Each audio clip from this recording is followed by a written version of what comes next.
अभी जब मुस्लिम के लिए कहते हैं कि गाय को मारते हैं, गाय को मारते हैं, और मुस्लिम समाज ने बोला कि गाय को राष्ट्रमाता बना दीजिए, तो इनकी बोलती बंद हो गई। इनकी बोलती बंद होगी ना, चुप हो गए। राष्ट्रमाता तो बनाएंगे नहीं, उसको बनाए ना राष्ट्रमाता, कौन कर रहा है, तो ये मुद्दा ही खत्म हो जाएगा। ये मुद्दे को जीवित रखना चाहते हैं। इनको करना कुछ नहीं है, इनको करना कुछ नहीं है, कुछ नहीं करना, ये कुछ भी नहीं करना ना। देश के लोगों को बाहर निकलना चाहिए। अगर देश को बचाना है, देश से मोहब्बत करते हैं, देश को अच्छा बनाना है, सोने की चिड़िया बनाना है, देश को दुनिया के देशों के साथ में अगर आपको खड़ा करना है, तो इस अंधभक्ति से बाहर निकलना पड़ेगा, इस गोबर से बाहर निकलना पड़ेगा, आपको हिंदू मुसलमान से बाहर निकलना पड़ेगा। देश से मोहब्बत करके देश में जो सही मुद्दे हैं उन पर बात करनी पड़ेगी, उन पर चर्चा करना पड़ेगा, डिस्कोर्स बनाना पड़ेगा और लोगों को अवेयर करना पड़ेगा कि आप चर्चाओं पर बात करो। और आप इतना बड़ा संगठन क्लेम करते हैं कि देश का, दुनिया का सबसे बड़ा संगठन है, और आप रजिस्टर नहीं करा रहे। आप तो क्या सरकार भी चल रही है, क्यों नहीं रजिस्टर कराना चाहते, बताओ ना। ऐसी कौन सी प्रॉब्लम है जो रजिस्टर नहीं कराना चाहते आप? तो देखो, हिंदू मुसलमान जब तक करते रहोगे, इससे तुम्हारा उद्धार नहीं हो सकता है। हिंदू मुसलमान करने से आपके बच्चों को अच्छी एजुकेशन, क्वालिटी एजुकेशन मिल जाएगी। हिंदू मुसलमान करने से आपके बच्चों को रोज़गार मिल जाएगा। हिंदू मुसलमान करने से अच्छा माहौल मिल जाएगा। हिंदू मुसलमान करने से शुद्ध पानी मिल जाएगा। हिंदू मुसलमान करने से शुद्ध हवा मिल जाएगी। हिंदू मुसलमान करने से आपको रूल ऑफ लॉ मिल जाएगा। नहीं मिलेगा ना, आपको भाईचारा मिलेगा, नहीं मिलेगा। आप हिंदू मुसलमान करते रहो। जिनको फ़ायदा है हिंदू मुसलमान करने का, वो हिंदू मुसलमान कर रहे हैं। मगर जो इस देश को अच्छा बनाना चाहते हैं, रूल ऑफ लॉ के साथ जीना चाहते हैं, संविधान के साथ जीना चाहते हैं, भाईचारे के साथ जीना चाहते हैं, इस देश से मोहब्बत करते हैं, उन लोगों को तो निकल के आना चाहिए यहाँ पर। उन लोगों को तो, इन लोगों को एक्सपोज करना चाहिए। वकील साहब, ये कहा जाता है ना कि मस्जिद मदरसों में गलत एक्टिविटियाँ होती हैं, देश विरोधी गतिविधियाँ होती हैं। अगर कोई देश विरोधी गतिविधि कर रहा है तो उसके लिए कानून है ना। कानून किस लिए है? सीबीआई किस लिए है? किस लिए है सीबीआई? बताइए ना। हमारे पास में तंत्र है, उसका उपयोग करो ना। अगर कहीं गलत कुछ काम होता है तो उसको पकड़िए, उसको जेल में पहुंचाने का काम कर दिया। मुसलमान कह रहे हैं हमें तंग किया जा रहा है सरकार द्वारा, तो फिर उससे फ़ायदा किसको होगा? फ़ायदा तो मौजूदा सरकार को हो रहा है। मौजूदा सरकार इस देश में हिंदू मुसलमान करना चाहती है, उसको जनता तो नहीं चाहती ना। जनता नहीं चाहती ना। जनता को ही तो ये सोचना है। जनता जब जागरूक होगी, जागरूक जब होती है जनता, तो कोई ना कोई और मुद्दा ले आते हैं। जनता जब सोचती है कि हमें इन मुद्दों पर बात करनी है, तो तीसरा मुद्दा उठा के ले आते हैं, पेपर लीक करा देते हैं। तो ये जनता को अलग अलग मुद्दे देते रहते हैं, जिससे कि रियल मुद्दों पर बात ना करी जाए। इस देश में अगर रियल मुद्दों पर बात करी जाएगी तो जनता जो है वो गवर्नमेंट को टिकने नहीं देगी। गवर्नमेंट के किसी भी मिनिस्टर पर एक सवाल का जवाब नहीं दिया जाएगा। मोदी जी ने कहा कि हम 100 स्मार्ट सिटी बनाएंगे। कहाँ स्मार्ट सिटी? जनता जब पूछेगी, जनता पूछेगी कि बुलेट ट्रेन कहाँ है, कौन से रोड पर चलती है, कौन से रूट पर चलती है बुलेट ट्रेन। जनता पूछेगी कि भैया शाइनिंग इंडिया कहाँ है। जनता पूछेगी आपने पेट्रोल, आप 60 रुपया 30 रुपया लीटर देने वाले थे, वो 100 से भी ऊपर पहुँच गया, कहाँ है? तो ये सवालों का जवाब नहीं दे पाएंगे। अंधभक्ति से, पाखंडवाद से या हिंदू मुस्लिम से देश बाहर निकल पाए? देश निकलना चाहिए, देश के लोगों को बाहर निकलना चाहिए। अगर देश को बचाना है, देश से मोहब्बत करते हैं, देश को अच्छा बनाना है, सोने की चिड़िया बनाना है, देश को दुनिया के देशों के साथ में अगर आपको खड़ा करना है, तो इस अंधभक्ति से बाहर निकलना पड़ेगा, इस गोबर से बाहर निकलना पड़ेगा, आपको हिंदू मुसलमान से बाहर निकलना पड़ेगा। देश से मोहब्बत करके देश में जो सही मुद्दे हैं उन पर बात करनी पड़ेगी, उन पर चर्चा करना पड़ेगा, डिस्कोर्स बनाना पड़ेगा और लोगों को अवेयर करना पड़ेगा कि आप चर्चाओं पर बात करो। जो 22 लाख लोग जो बच्चे हैं, 20 से 22 लाख जो बच्चे नीट के जो बच्चे हैं, उनके परिवार के लोग ही निकल जाते बाहर। अगर वो बाहर बच्चे निकल जाते तो सरकारें घुटनों पे आ जाती। तो लोग कहते हैं कि मुसलमानों को देश से भगाओ, देश हिंदू राष्ट्र बनेगा। क्या भगा सकते और हैं? हिंदू राष्ट्र बनाने के लिए बीजेपी सरकार चाहिए, और बीजेपी सरकार बनाने के लिए मुसलमान होना जरूरी है। क्या मैं आपसे पूछना चाहता हूँ, क्या ये पॉसिबल है? किसी भी समाज को भगाया जा सकता है क्या? क्या मुसलमानों को यहाँ से भगाया जा सकता है क्या? क्या किसी भी जाति को भगाया जा सकता है? नहीं भगाया जा सकता। केवल ये राजनीतिक प्रोपोगंडा समझ लीजिए, केवल लोगों में ये भड़काने की बात करते हैं कि भाई हम हिंदू मुसलमान की बात करेंगे तो लोगों को मज़ा आएगा, और लोगों को मज़ा आ रहा है। सरकार जो है वो देखती है, लोगों का टेम्परामेंट देखती है कि लोगों को चाहिए क्या। लोगों को इस देश में मंदिर चाहिए तो मंदिर दे दिया। लोगों को इस देश में हिंदू मुसलमान के झगड़े चाहिए तो हिंदू मुसलमान कर रहे हैं। गाय गोबर की बात चाहिए, गाय गोबर की बात कर रहे हैं, और कुछ बात ही नहीं है। वो पाकिस्तान हिंदुस्तान की बात कर रहे हैं तो पाकिस्तान हिंदुस्तान की बात कर रहे हैं। वो शमशान और कब्रिस्तान की बात कर रहे हैं, चाहिए लोगों तो कर रहे हैं।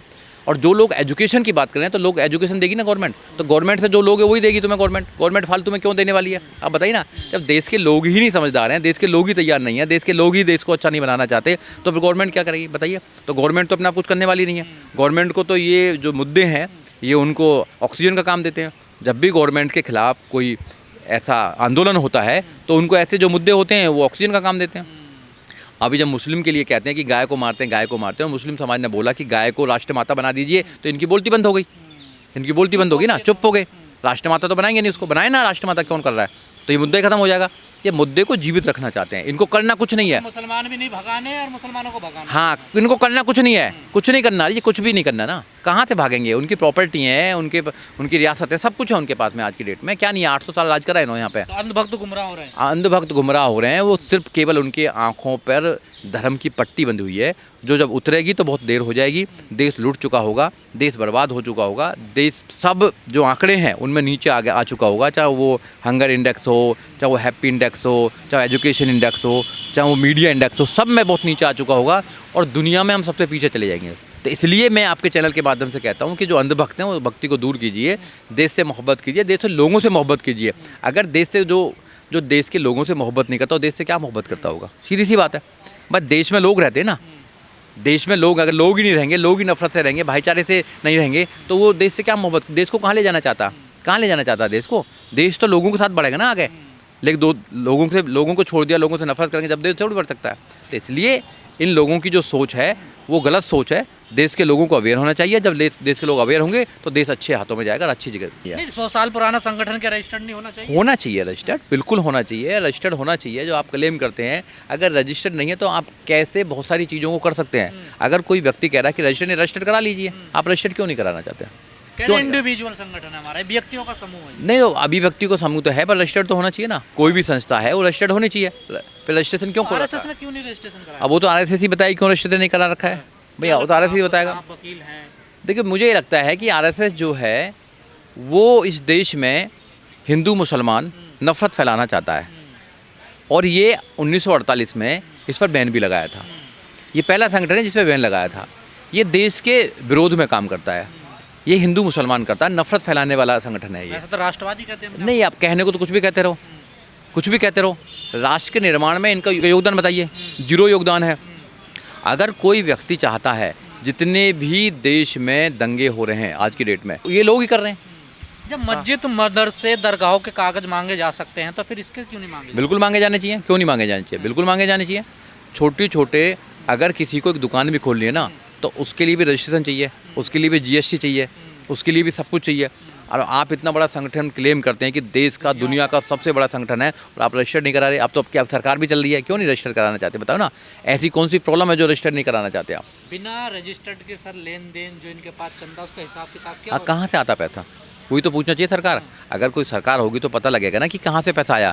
जो लोग बिल्कुल भी काम नहीं करते हैं, जो लोग केवल देशभक्ति में कहते हैं देशभक्ति देश निर्माण में काम कर रहे हैं, उनके पास पैसा इतना कहाँ से आ रहा है? बताइए ना, इलीगल पैसा कहाँ से आ रहा है? तो ऐसे अगर कोई व्यक्ति सवाल करता है तो इनको लगता है कि भाई आप सवाल क्यों करते हैं, और जागरूक इंसान का यही काम है कि वो सवाल करे। ऐसे लोगों से सवाल करते हैं जो देश में नफरत फैलाना चाहते हैं। लोग तो आयकर में छूट है। नहीं, तो जब कोई हिसाब ही नहीं है, कोई पता ही नहीं है, कोई रजिस्टर्ड नहीं है, तो क्या टैक्स कहाँ से देंगे? टैक्स कहाँ से देंगे बताइए ना आप? टैक्स तो गरीब लोगों से लेना है ना। टैक्स तो गरीब लोगों को उनका खून चूसना है। सरकार जो गरीब लोगों से टैक्स लेती है जीएसटी के माध्यम से। झंडे वाला पे ये कहाँ से पैसा आया होगा? हाँ, तो इसकी भी एसआईटी बननी चाहिए, इसका भी सोच होनी चाहिए, क्या होना चाहिए, कहाँ से पैसा आया, कैसे बन गया इतना बड़ा, किसने दान दिया, किसने चंदा दिया, कैसे चंदा दे दिया। ठीक है, 20,000 से ज़्यादा कोई चंदा देता है तो उसका रिकॉर्ड होना चाहिए। आप बताइए ना। हाँ, कानूनी तरीका तो होना चाहिए। तो ये इतना बड़ा हज़ारों करोड़ों की संपत्ति कहाँ से आ गई है? तो इस पर कौन सवाल करेगा? कोई सवाल नहीं करेगा। और वैसे अपने आप को देश का निर्माण करने के लिए बताते हैं कि ये संगठन देश का निर्माण करता है। कैसे देश का निर्माण कर रहा है? वो ठीक कर रहे हैं। नहीं, देखो, कोई भी व्यक्ति अगर सवाल करता है तो सही सवाल करता है। अगर सरकार से सवाल नहीं करेंगे तो किससे सवाल करेंगे? और वो व्यक्ति, जिस व्यक्ति का कोई भी देश के निर्माण में योगदान है, उस संगठन का देश के निर्माण में कोई योगदान नहीं है, और आज भी वो संगठन नफरत फैलाने का काम कर रहा है, तो फिर कैसे हम कह सकते हैं कि ये देश को आगे बढ़ाने के लिए काम कर रहा है? जो हिंदू मुसलमान की बात करता है, जो छुआछूत की बात करता है, जो केवल मंदिर और मस्जिद की बात करता है, तो वो संगठन कैसे देश को बचाने का काम कर सकता है? नहीं बचाने का, उद्देश्य तो नफरत फैलाने का। आपने मंदिर मस्जिद की बात करी। आजकल मुसलमान कह रहे हैं कि हमारी मस्जिदों पे बुलडोजर चलाया जा रहा है, सबको अवैध घोषित कर दिया जा रहा, कोई 100 साल पुरानी, कोई 200 साल पुरानी। देखो, मैं एक बीइंग लॉयर, मैं कह सकता हूँ कि जो भी इलीगल है उसको डिमोलिश किया जाना चाहिए, वो कुछ भी होना चाहिए। यहाँ आस्था का मतलब नहीं है, यहाँ किसी धर्म का मतलब नहीं है। अगर कोई भी इलीगल प्रॉपर्टी है, इलीगल काम करता है, तो उसको डिमोलिश किया जाना चाहिए। और कोई भी व्यक्ति अगर कानून को अपने हाथ में लेता है तो उसके खिलाफ कानूनी कार्रवाई होनी चाहिए। यहाँ रूल ऑफ लॉ होना चाहिए। अगर रूल ऑफ लॉ स्थापित नहीं होगा, कानून का राज स्थापित नहीं होगा, संविधान का राज स्थापित नहीं होगा, तो लोग बेलगाम हो जाएंगे। अगर कोई चोरी कर रहा है तो उस चोरी पर जैसे एफआईआर होती है, चंदा चोरी करता है उस पर FIR होती है। तो यहाँ कानून जो है वो सुप्रीम होना चाहिए। मुसलमानों का ये कहना है कि हमारे साथ भेदभाव हो रहा है ना। हाँ, भेदभाव हो रहा है, ये अलग मुद्दा है। भेदभाव जो सरकारें करती हैं, सरकारों का काम किसी भी जाति किसी भी धर्म के प्रति भेदभाव करना नहीं है। सरकारों का काम है कि जो भी उस स्टेट के सिटीजन्स हैं उनको प्रॉपर या इक्वल प्रोटेक्शन देना लॉ कानून का। अगर कोई भी सरकार, कोई भी नेता या कोई मुख्यमंत्री या प्रधानमंत्री अगर जाति के नाम पर, धर्म के नाम पर, क्षेत्र के नाम पर अगर भेदभाव करता है तो वो सरासर गलत है, वो संविधान की अवहेलना है, संविधान का वॉल्यूशन है। तो क्या करना चाहिए मुसलमान जैसे कह रहे हैं? मुसलमानों को ज़्यादातर उन सरकारों को बनाना चाहिए जो सरकार इस देश में संविधान के द्वारा जो रूल ऑफ लॉ उसको स्थापित करना चाहती है, जो जस्टिस की बात करती है, जो न्याय की बात करती है, समता की बात करती है, भाईचारे की बात करती है और विज्ञान की बात करती है। और वो इस देश में एक पार्टी है जिसका नाम है बहुजन समाज पार्टी। तो उत्तर प्रदेश में 2027 में चुनाव आ रहे हैं, जो मुस्लिम समाज और दलित समाज मिलकर और बहुजन समाज मिलकर अगर बहुजन समाज पार्टी की सरकार बना देगा तो ये समस्याएं दूर हो जाएंगी। ट्रेंड चल रहा है ना, कोई भी कहीं भी जाता और किसी भी मस्जिद में कह देता है यहाँ राम मंदिर था। कुछ लोग इकट्ठे होते हैं किसी संगठन कर जाके कह देते हैं, क्लेम कर देते हैं। देखिए, ये तो इस देश में ऐसा माहौल बनाया जा रहा है कि इस देश में कभी भी सिविल राइट्स हो सकते हैं, क्योंकि जब तुम किसी के घर में जाकर बदमाशी करेंगे, गुंडागर्दी करेंगे तो कब तक गुस्सा नहीं आएगा किसी आदमी को। आप देखो पत्रकार बहुत से हैं, कोई अगर घटना हो जाती है तो मुसलमानों के मुंह में माइक लगाने लगते हैं, बताओ घर में घुस जाते हैं। तो ये पत्रकारों का काम थोड़ी है। जो बिका हुआ पत्रकार है, जो बिके हुए मीडिया है इस देश में, वो नफ़रत फैलाने का काम कर रहा है। तो जो नफ़रत खोर लोग हैं, जो नफ़रत फैलाने वाले लोग हैं, उन लोगों से आपके चैनल के माध्यम से मैं कहना चाहता हूँ कि अगर सरकार बदलेगी तो सबसे पहले इनका इलाज होना चाहिए। आप भी मानते हैं मुसलमानों के साथ अत्याचार हो रहा है? बिल्कुल अत्याचार हो रहा है, 100% अत्याचार दिखाई दे रहा है ना, दिखाई दे रहा है पूरे देश के अंदर। जब सरकार में बैठे हुए मिनिस्टर, सरकार में बैठे हुए मुख्यमंत्री अगर एक समाज के खिलाफ या एक धर्म के खिलाफ नफ़रत वाले स्पीच देने का काम करते हैं, नफ़रत फैलाने का काम करते हैं, तो आप उनके काम में, उनके एक्शन में क्या नहीं दिखाई देगा आपको? थाने में जाके देखिए आप, पूरा जातिवाद और पूरा धर्मवाद है, पूरे काम करने में देख लीजिए आप।